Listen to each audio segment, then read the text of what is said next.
Students, mechanics का यह lecture number 10 continue करते हैं। एक प्रमेय, एक थ्योरम है, किसी भी अक्ष, कोई भी एक्सिस और जो ओरिजिन है, मूल बिंदु, उसके लिए किसी दिए गए बल निकाय सिस्टम ऑफ फोर्सेस हेतु ये जो राशियां हैं Lx plus My plus Nz तथा x² plus y² plus z², ये निश्चर रहती है, इनवेरिएंट रहती है, ये कांस्टेंट रहते हैं। प्रूफ देखते हैं। मान लेते हैं किसी दृढ़ पिंड पर, रिजिड बॉडी पर बहुत सारे फोर्सेस क्रियाशील है। तब हम क्या जानते हैं कि इन बलों के निकाय को एक एकल बल R में और एक बल युग्म जिसका आघूर्ण कैपिटल G है उसमें समानयन किया जा सकता है, यह हम जानते हैं। साथ ही साथ R² equal to x² plus y² plus z² and G² equal to L² plus m² plus n², जहां ये जो x, y, z, L, M, n ये निकाय के अवयव हैं, कंपोनेंट्स हैं। तो R की दिक् कोज्याएं क्या हो जाएंगी? x/r, y/r and z/r। और वैसे ही G के लिए उसका जो अक्ष होगा उसकी दिक् कोज्याएं, डायरेक्शन कोसाइंस L/g, M/g और N/g होगी। मान लेते हैं जो R की दिशा है, एकल बल R की जो डायरेक्शन है और G के अक्ष के बीच एंगल जो है वो थीटा है। ये मान लेते हैं OA, OB, OC एक्सिस है और जो दिए गए बलों के निकाय को हम एकल बल R में और एक बल युग्म आघूर्ण G में हमने समानयन किया। अब इस R की दिशा और इस आघूर्ण G के अक्ष, इनके बीच मान लेते हैं एंगल है थीटा। तो कॉस थीटा का फॉर्मूला क्या हो जाएगा? इनका जो हमने दिक् कोज्याएं निकाली है x/r L/g, y/r M/g, z/r N/g, तो ये फॉर्मूला हो जाएगा कॉस थीटा का एडिशन के फॉर्म में Lx plus My plus Nz upon Rg। G transfer हो जाएगा this value equal to G cos theta. मान लेते हैं G cos theta equal to capital K। This is equation number 1। तो ये G इंटू कॉस थीटा जो होगा, जहाँ K केंद्रीय अक्ष के सापेक्ष बल युग्म का आघूर्ण है। केंद्रीय अक्ष यानी कि वो अक्ष जिसमें R और G के अक्ष की दिशा सेम हो जाए। तो ये G है, ये थीटा है, तो ये G cos थीटा इस डायरेक्शन में होगा। तो G cos थीटा और R एक ही डायरेक्शन में हो गए तो ये केंद्रीय अक्ष हो जाएगा। तो G cos थीटा जो है इस केंद्रीय अक्ष के सापेक्ष, सेंट्रल एक्सिस के सापेक्ष आघूर्ण है।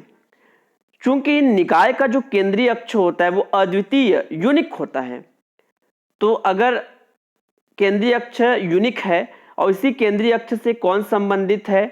R और आघूर्ण G। तो जब ये यूनिक है तो R और G दोनों ही क्या होंगे? अचर होंगे, कांस्टेंट होंगे। चूंकि R अचर है और R की वैल्यू क्या है? √x² plus y² plus z², तो ये भी अचर होगा। Then x² plus y² plus z², ये अचर होगा, निश्चर होगा। This is equation number 2। तथा K भी अचर है, तो K की वैल्यू क्या है? ये Lx plus My plus Nz upon R, तो ये भी क्या होगा? निश्चर होगा।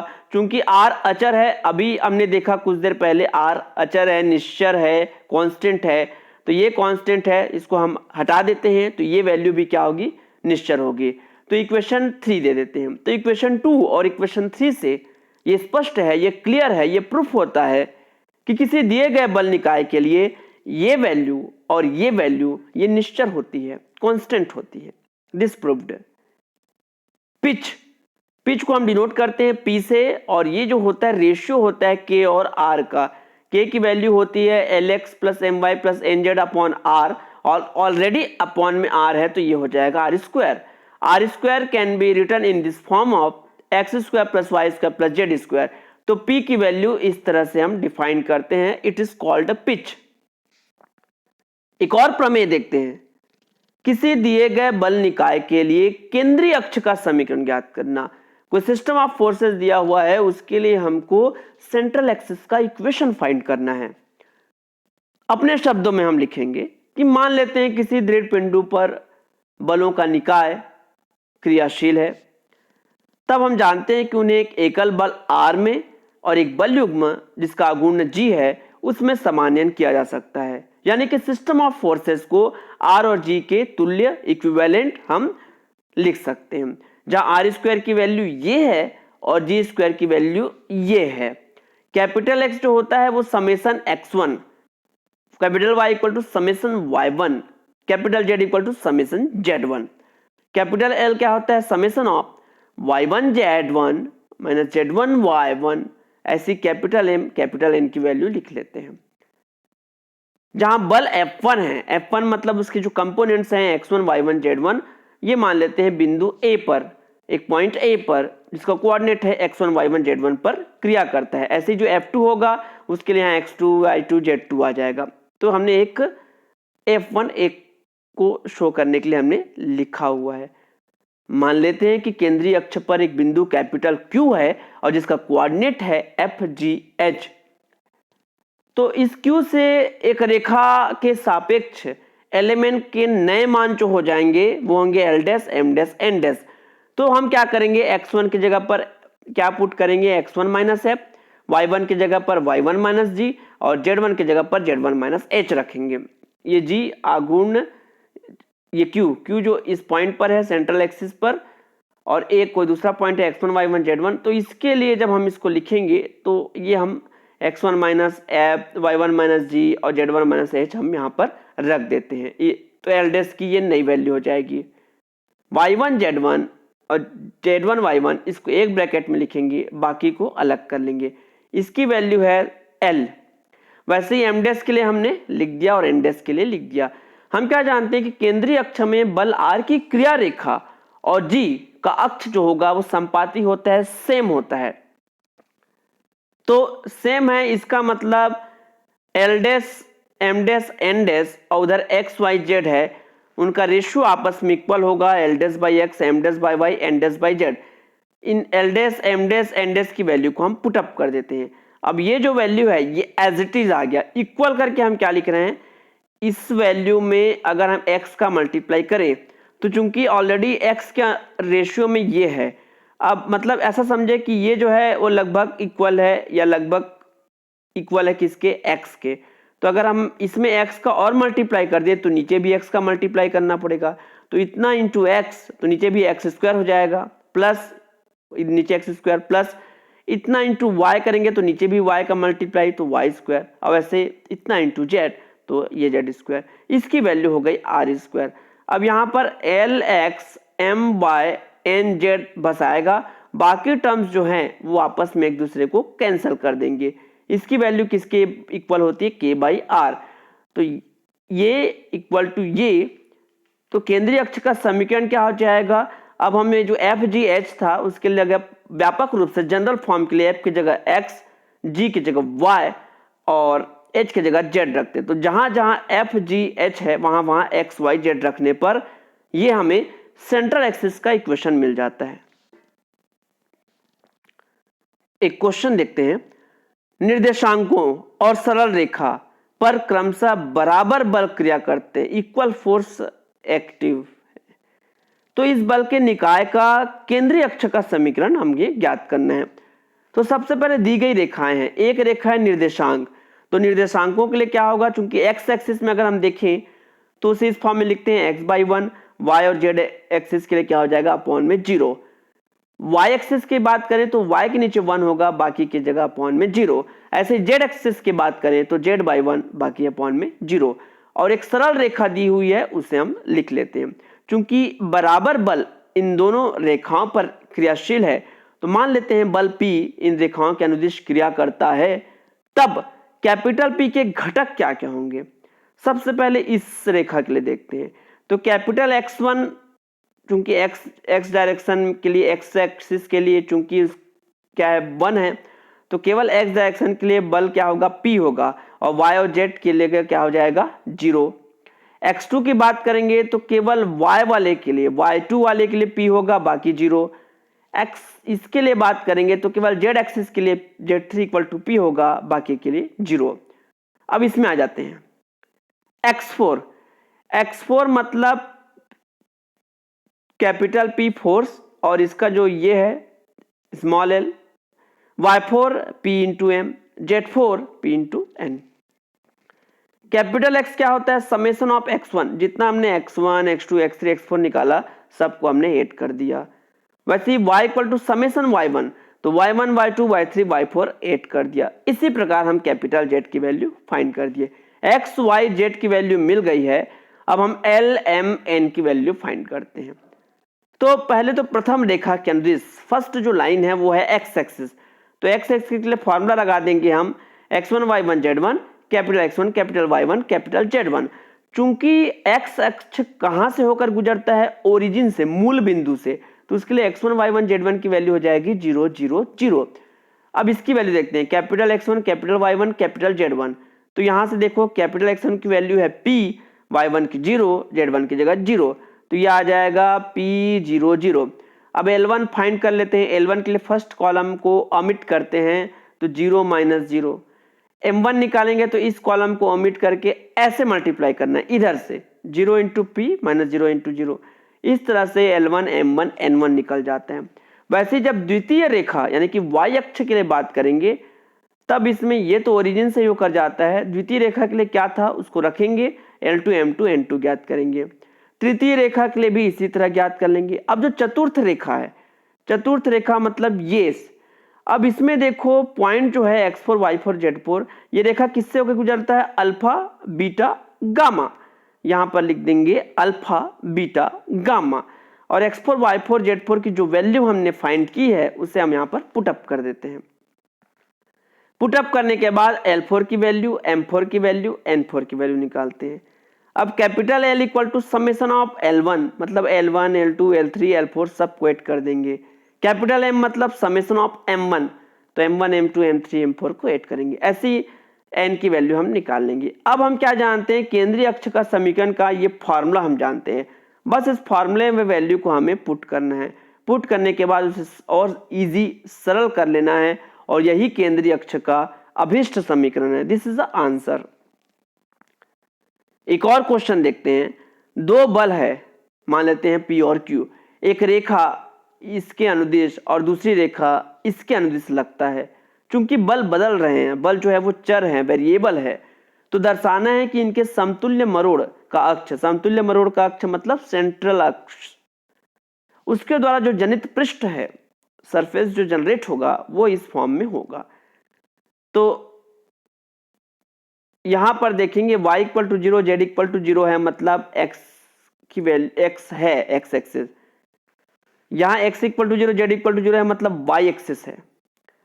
तो हम ऐसा समझते हैं कि जो दी गई रेखाएं हैं, पहली रेखा है चूंकि y और z 0 दिया हुआ है तो x एक्सिस होगा, तो x अपॉन हमने 1 कर दिया, y बाई 0 z बाई 0। ऐसे सेकंड वाले के लिए जो वैल्यू दिया हुआ है तो उसको हमने लिख दिया। अब हम क्या करेंगे, यहां पर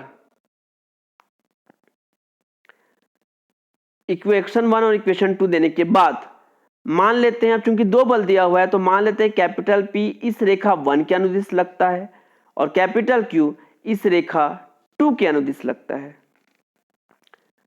और ये जो है बिंदुएं किससे गुजरती है? ये जो है x minus 0 y minus 0 z minus 0 मतलब 0 0 0 से होकर गुजरती है पहली रेखा, और दूसरी रेखा किससे गुजरती है? x माइनस 0 मतलब 0, y माइनस 0 मतलब 0 और z माइनस c मतलब c, तो 0 0 और c से गुजरती है दूसरी रेखा। अब हम क्या करेंगे, इसके घटक फाइंड करते हैं। तो घटक फाइंड करने के लिए x1 मतलब इस वाले के लिए तो p इंटू एल, एल मतलब यहाँ एल की वैल्यू है 1, तो p इंटू 1 तो p आ जाएगा। y1 निकालेंगे तो p इंटू एम, एम की वैल्यू क्या है 0, तो p इंटू 0 0। z1 निकालेंगे तो p इंटू एन, एन की वैल्यू क्या है z के लिए 0, तो ये हो जाएगा 0। ऐसे ही जब x2 निकालेंगे, क्योंकि x2 में q बल लग रहा है तो q into L dash, L dash मतलब ये सेकंड रेखा के लिए 0, y2 q इंटू 1 और ऐसे ही z2 की वैल्यू निकाल लेंगे। अब कैपिटल X समेसन x1 जो भी x1 x2 निकला है, y समेसन y1 और z summation z1। x y z की वैल्यू फाइंड हो चुकी है। अब हम किसकी वैल्यू निकालेंगे? अब हम वैल्यू निकालते हैं LM N की। तो ये रेखा 1 के अनुदिश पहले रेखा जो है उसके लिए हमने ऐसा लिखा, चूंकि फर्स्ट रेखा में हम देख सकते हैं कि ये 0 0 0 से होकर गुजरता है, ये हमने रखा, और x1 y1 z1 की वैल्यू रखी, तो L1 M1 N1 निकल गया। वैसे ही रेखा 2 के लिए हमने फाइंड करते हैं। यहाँ पर 0 0 C है, क्योंकि वो बिंदु जो है वो 0 और C से होकर जाता है। यहाँ पर z की वैल्यू इसको हम C कर लेंगे क्वेश्चन में। ये तो 0 0 है और यहाँ पर x इक्वल टू 0 और z इक्वल टू C। अब आगे हम क्या करते हैं, केंद्रीय अक्ष का जो समीकरण है वो ये होता है, इसमें वैल्यू को पुटअप करते हैं। पुटअप करने के बाद अंतिम दो अनुपात से, अंतिम दो अनुपात में क्या है, माइनस ZP/Q और ये है, इधर ट्रांसफर हो जाएगा तो इसकी वैल्यू 0 आ जाएगी, तो P/Q की वैल्यू आ गई x/y। This is equation 4। प्रथम दो अनुपात लेते हैं, प्रथम दो अनुपात में यहां से Q कॉमन ले लिए। अब P/Q की वैल्यू क्या है, x/y, ये P इधर जाएगा, Q इधर, P²/Q², इसकी जगह रखेंगे x/y का स्क्वायर। अब बस इसको सॉल्व करते हैं, तो यही हमें पृष्ठ जनित शो करना था कि तुल्य रेखा द्वारा, तुल्य रेंज द्वारा जो जनित पृष्ठ है ये उसका अभीष्ट समीकरण है, प्रूव्ड। अब एक डेफिनेशन देखते हैं शून्य रेखाएं का, नल लाइंस।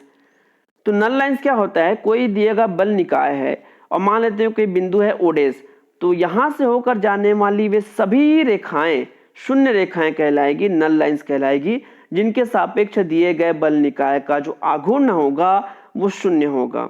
तो जिस रेखा के सापेक्ष बल आघूर्ण शून्य होगा और अगर वे सभी रेखाएं ओडेस बिंदु से होकर जाती है तो इसके सापेक्ष वो शून्य रेखाएं होंगी। और शून्य आघूर्ण समतल क्या है, जिस समतल में वे सभी शून्य रेखाएं नल लाइंस होंगी स्थित, वो बिंदु ओडेस के लिए शून्य आघूर्ण समतल नल प्लेन कहलाएगा। और वो जो पॉइंट है बिंदु ओडेस, उसे शून्य विक्षेप स्थिति नल पॉइंट कहेंगे। नोट करके लिखते हैं, किसी भी अक्ष OX, OY, OZ के लिए एक दिए गए बिंदु FGH के शून्य आघूर्ण समतल नल प्लेन का जो समीकरण है वो इस फॉर्मूले से दिया जाता है, या इसी को डिटरमिनेंट फॉर्म में हम ऐसा लिख सकते हैं। इसको अगर हम सॉल्व करेंगे तो ये वैल्यू इस तरह से आ जाएगी। समतल, क्वेश्चन है कि ये समतल जो दिया हुआ है उसके शून्य विक्षेप स्थिति को ज्ञात करना है। तो सबसे पहले हम मान लेते हैं कि जो दिया गया समतल है उसका शून्य विक्षेप बिंदु है FGH है। अब FGH जो है इसी समतल में स्थित होगा, देयरफॉर यह इक्वेशन 1 को सेटिस्फाइड करेगा। तो x के जगह पर F, y के जगह पर G और z की जगह पर हम H पुट कर देते हैं। और हम क्या जानते हैं, व्हाट वी नो दैट, कि FGH से होकर जाने वाले शून्य आघूर्ण समतल का समीकरण ये होता है, अभी हमने पिछले स्लाइड में देखा। अब चूंकि ये एक समतल दिया हुआ है और उसी बिंदु से होकर जाने वाला शून्य आघूर्ण समतल ये है, तो दोनों जो समतल है इक्वेशन 1 और इक्वेशन 3 वो असल में एक ही समतल है।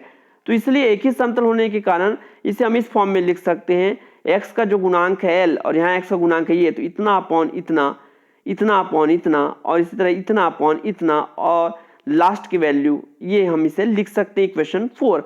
अब इसमें प्रथम और द्वितीय अनुपात को लेकर चलते हैं, इसको ऐसा ट्रांसफर कर देंगे। ट्रांसफर करने के बाद इसमें LM और स्मॉल LM इसको एक ब्रैकेट में, जो Z वाले हैं उसमें Z कॉमन लेके एक ब्रैकेट में, बाकी को एक ब्रैकेट में, इक्वेशन 5। ऐसे ही द्वितीय और तृतीय अनुपात लेना है और प्रथम और तृतीय अनुपात लेना है। अब हम क्या करेंगे, इक्वेशन 2 में क्या था, इक्वेशन 2 में था ये वैल्यू, इसका उपयोग करना है उन तीनों समीकरण में। कैसे उपयोग करेंगे, जैसे कि ये है equation number 5, mg plus LF, तो mg प्लस LF की जगह क्या लिख सकते हैं 1, और ये उधर जाकर हो जाएगा 1 माइनस NH। तो जहां पर mg प्लस LH है वहां पर हम क्या लिख सकते हैं 1 माइनस NH, ठीक है। तो यहाँ पर चूंकि माइनस है ऑलरेडी पहले से, तो ये NH माइनस 1 हो जाएगा, और इसको सॉल्व करेंगे LX plus My plus NZ common में H आएगा। वैसे ही बाकी दो इक्वेशन को भी सॉल्व करेंगे, ऐसा लेकर आ जाएंगे। अब इसमें देखेंगे राइट हैंड साइड में ये value LX plus My plus NZ तीनों में सेम है, और इधर F अपॉन में आ जाएगा, इधर G अपॉन में आ जाएगा, और उधर वैसे ही H अपॉन में आ जाएगा, और ये वाले वैल्यू सब में सेम है। तो क्या हो जाएगा f upon g upon h upon और दैट मीन्स 1 अपॉन, इसको डिटरमिनेंट फॉर्म में ऐसा हम लिख सकते हैं। यही अभीष्ट समीकरण है जिससे हमें शून्य विक्षेप बिंदु का निर्देशांक मिलेगा, क्योंकि शून्य विक्षेप बिंदु का निर्देशांक हमने माना है एफ जी एच। तो इसको जब हम सॉल्व करेंगे, अगर हमारे पास एल एम एन की वैल्यू मालूम हो, एक्स वाई जेड की वैल्यू पता चल जाए, तो इसमें रखकर हम एफ जी एच का निर्देशांक ज्ञात कर सकते हैं, जो कि शून्य विक्षेप बिंदु का निर्देशांक होगा। एक और क्वेश्चन देखते हैं। वो कंडीशन हमको फाइंड करना है कि ये जो सरल रेखा है किसी दिए गए बलों के निकाय के लिए शून्य रेखा हो सकती है, नल लाइन हो सकती है, वो कौन से कंडीशन में होगी। तो सबसे पहले जो बलों का निकाय दिया हुआ है, मान लेते हैं उसके लिए शून्य विक्षेप बिंदु ओडेस है, जिसका कोऑर्डिनेट है एफ जी एच। अब ओडेस से हम 3 अक्ष बनाते हैं, X dash, Y dash, Z dash के सापेक्ष, और उसके बल युग्म का घटक मान लेते हैं L dash, M dash, N dash हो। तो एल डैश का फार्मूला ये, एम डैश का फार्मूला ये और एन डैश का फार्मूला ये हम जानते हैं। अब दी गई जो रेखा है ये हमारे पास, उसका दिक् अनुपात है एल, एम और एन। तो जो दी गई रेखा शून्य रेखा तभी होगी जब वो बल युग्म के अक्ष के लंबवत हो। मान लेते हैं कोई रेखा शून्य रेखा है जिसके सापेक्ष बल युग्म का आघूर्ण शून्य है, तो ये रेखा है, तो बल युग्म कैसा होगा, इस तरह से होगा। तो रेखा जो है वो बल युग्म के परस्पर लंबवत होंगी।